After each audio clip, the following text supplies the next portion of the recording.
My name is Solomon Bowser, and I would like to introduce you to The Body, one of many short stories in Stephen King's Different Season. It details the journey of a group of kids to find the body of a missing child, although they stand to gain so much more than mere recognition. Through reading this novel, you'll more than likely think about the age-old adage of the journey isn't about the destination, but rather the journey itself. Just as our main character's destination isn't really the focus of their journey. Finding the dead body of Ray Brower isn't really what they're looking for, or at least it's not what they find themselves looking for.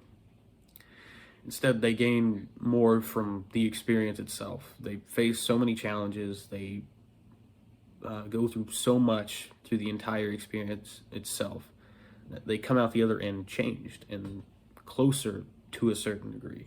The social and emotional barriers that our main characters have had to adopt over the course of their lives are slowly torn down as they face numerous challenges along the way, forcing them to show a deeper level of vulnerability as their insecurities are brought to the surface with each new trial that they face. This story is probably Stephen King's prime example of his mastery of both description and psychological distance. He really allows the reader to fully inhabit the main character through this perfect level of detail. Every scene is set so realistically through this amazing blend of both natural and very genuine observation and emotion. It really feels like the main character is expressing very real human thoughts because he not only describes what he's seeing, he not only just has an opinion of he has an opinion of what he's seeing. There's a thought about what he sees and there's an emotion tied to it. It's so perfectly intertwined and weaved into each other that every moment that the main character is describing something, it feels like someone is actually relaying an experience from their life story. And this is a quality that I think is best exemplified in chapter 20 of the novel.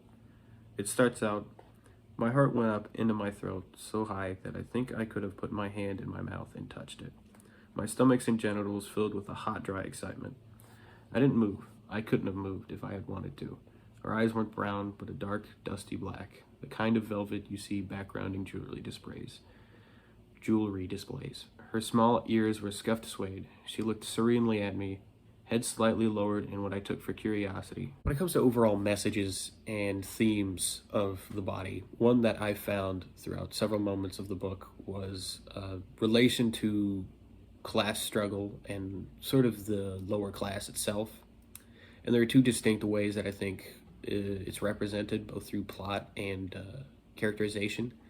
Through plot, we have the moment of our main group finding the body of Ray Brower.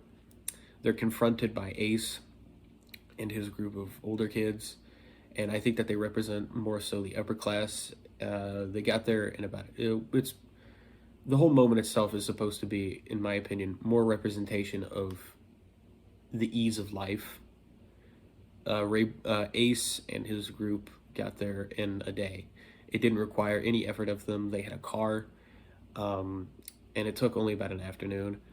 But when it comes to our lower class, the main group of our characters, it took them several days, and they struggled significantly. They learned a lot, but they struggled significantly. And I think a more sadistic part of the upper class is represented by Ace in that he started the confrontation because he felt entitled to what they were both searching for, as opposed to the younger group who felt that they'd earned it. They felt that they had to earn it. So when it comes to characterization, we see that in our main group of characters. So each character kind of symbolizes a certain kind of person within lower class to a certain degree, kind of the caliber of person you see, I think.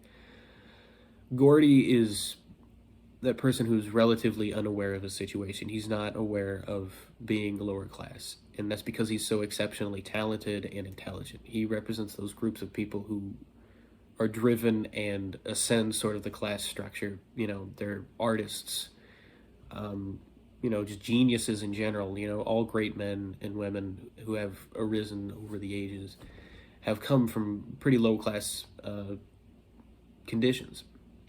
Chris is more so those who are aware of their situation and accept it because they think that there's nothing beyond that. They think that there's nothing left for them. He's that hard, cold reminder of reality. Teddy is more so those who struggle within the lower class. Teddy's been through a significant amount of trauma in his life, and because of that, he's unable to really get anywhere in life because he's trying to shield that part of himself from the rest of the world. And when it gets to Vern, I think we see just more of a general vague group of people. You know, he's not a very significant character, and I think that represents more so the people who are part of the lower class are generally maybe aware, kind of unaware of their situation, but mostly feel nothing toward it. So this concludes my video presentation of different seasons by Stephen King. I personally enjoyed it a lot, and I think that you'll find it to be a very engaging book. Thank you.